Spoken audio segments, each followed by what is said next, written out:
جہاں تک کہ جنگی حالات ہیں، جہاں مسلمان جنگ کے لیے مجبور کر دیے جائیں، وہاں بھی مسلمانوں کے لیے اللہ تعالیٰ نے اور اللہ کے رسول صلی اللہ علیہ وسلم نے کچھ قواعد اور ضوابط رکھے ہیں۔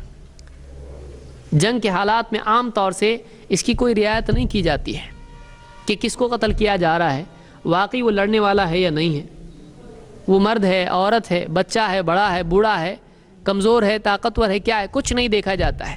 بس جب فوجیں کسی ملک میں گھستی ہیں تو سب کو قتل کرتی چلی جاتی ہیں۔ اسلام نے جنگ کے لیے بھی قواعد رکھے ہیں، جنگ کے لیے بھی قاعدے رکھے ہیں۔ اللہ تعالیٰ، اللہ کے نبی صلی اللہ علیہ وسلم کے صحابی ہیں عبداللہ ابن عمر رضی اللہ تعالیٰ عنہ، کہتے ہیں وجدت امرأۃ مقتولۃ فی بعض مغازی رسول اللہ صلی اللہ علیہ وسلم، ایک عورت جو کسی جنگ میں مری ہوئی پڑی ہوئی ملی مسلمانوں کو، کسی جنگ میں ایک عورت کی لاش مسلمانوں کو ملی اور اس جنگ میں اس کو قتل کر دیا گیا۔ اللہ کے رسول صلی اللہ علیہ وسلم نے فنہا رسول اللہ صلی اللہ علیہ وسلم عن قتل النساء والصبیان، آپ نے جب دیکھا ایک عورت کو مار ڈالا کسی نے تو آپ نے مسلمانوں کو اس بات سے منع کیا، کہا دیکھو عورتوں کو اور بچوں کو قتل نہیں کیا جاتا ہے جنگ میں، عورتوں کو اور بچوں کو جنگ میں قتل کرنے سے منع کر دیا گیا۔ کیوں؟ اس لیے کہ وہ لڑتے نہیں ہیں، جو لڑتا نہیں ہے اس کو قتل کیا جائے گا نہیں، اتنا چاہے وہ دشمن قوم کا ہو۔ یہ نہیں کہا گیا وہ سپورٹر تو ہے نا، جنگ کے فیور میں تو ہے نا، نہیں، آپ نے کہا عورتوں کو بچوں کو قتل نہیں کیا جائے گا، ہاں جو لڑے گا اس سے لڑا جائے گا۔ یہ جنگی قاعدے جو اسلام میں ہیں، یہ بخاری مسلم کی حدیث ہے۔ یہاں تک کہ اگر جنگ کے حالات میں کوئی مشرک غیر مسلم مسلمانوں کے ہاں پناہ لیتا ہے، امن میں آتا ہے، مسلمانوں کی پناہ میں آتا ہے، تو اللہ کا حکم ہے کہ اس کو پناہ دو۔ اس سے زیادہ آپ بتائیے کیا بات کہی جا سکتی ہے کہ مسلمان سیکیورٹی بن جائیں غیر مسلم کے لیے؟ اور پھر اس کے بعد کتنے بے حیا لوگ ہیں، وہ لوگ جو کہتے ہیں کہ اسلام غیر مسلموں کی جان کا دشمن ہے، اسلام ایک ٹیررسٹ دین ہے، مسلمان ٹیررسٹ ہیں، محمد صلی اللہ علیہ وسلم کے بارے میں کوئی غلط بات کہتے ہیں۔ آپ بتائیے قرآن کی تعلیم کیا ہے؟ اللہ فرماتا ہے وَإِنْ أَحَدٌ مِّنَ الْمُشْرِكِينَ اسْتَجَارَكَ فَأَجِرْهُ حَتَّى يَسْمَعَ كَلَامَ اللَّهِ، اگر مشرکین میں سے کوئی تمہارے پاس پناہ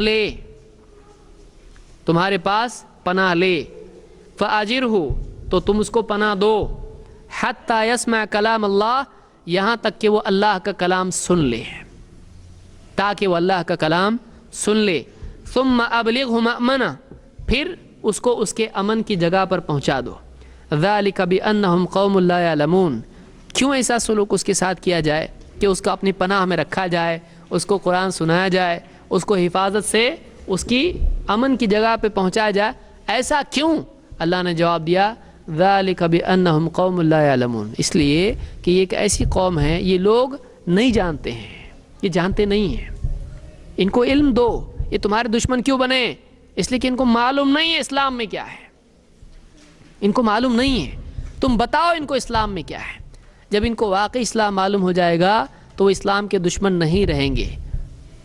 ان کو ختم کرنے کی بجائے ان کے اندر دشمنی جو اسلام کے لیے ہے اس دشمنی کو ختم کرو، اس کو یاد رکھیے۔ اسلام کے دشمنوں کو ختم کرنے سے زیادہ اچھا یہ ہے کہ اسلام کے دشمنوں کے دلوں میں جو دشمنی ہے اس دشمنی کو ختم کر دیا جائے، تاکہ وہ لوگ بھی اسلام کے حق میں اسلام کا دفاع کرنے والے، اسلام کی مدد کرنے والے ہو جائیں۔ حضرت عمر رضی اللہ تعالیٰ کیا تھے؟ دشمن نہیں تھے مسلمانوں کے، اپنی باندی کو پیٹتے خوب مارتے اس کو، اور تھک کے بیٹھ جاتے اور کہتے میں اس لیے نہیں رکا ہوں کہ مجھ کو رحم آیا ہے، میں اس لیے نہیں رکا ہوں کہ مجھ کو رحم آیا، میں اس لیے رکا ہوں کہ میں تھک گیا ہوں، ابھی تھوڑی دیر ٹھہر پھر شروع ہونے والا ہوں۔ اتنے بڑے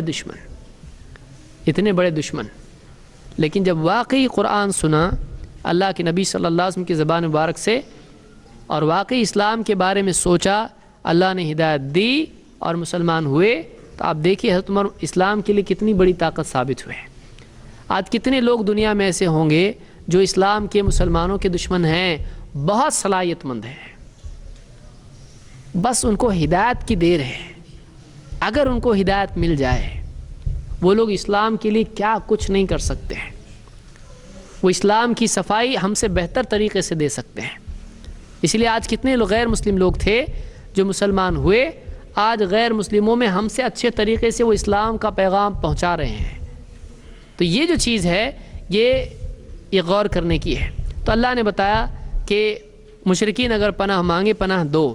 اسلام مشرکین کو بھی پناہ دینے کا قائل ہے، اور نہ صرف یہ کہ پناہ دیں بلکہ ان کو پناہ دے کر قرآن سنائیں، ان کو اسلام سمجھائیں، اور پھر اس کے بعد ان کو عزت کے ساتھ امن کی جگہ، ان کی جو امن کی جگہ ہے، یہ نہیں کہ راستے میں چھوڑ دیا اب تم جانو تمہاری زندگی جانے، مر گئے تو مر گئے ہم کو کچھ مطلب نہیں، بلکہ ان کو ایسی جگہ چھوڑو جہاں وہ امن سے رہیں، ان کی امن کی جگہ، سیکیورٹی کی جگہ ان کو پہنچاؤ۔ مسلمان کو ذمہ داری دی گئی۔ اس سے زیادہ کیا اسلام امن والا دین ہو سکتا ہے؟ اس سے زیادہ اسلام کیا برداشت کا دین ہو سکتا ہے؟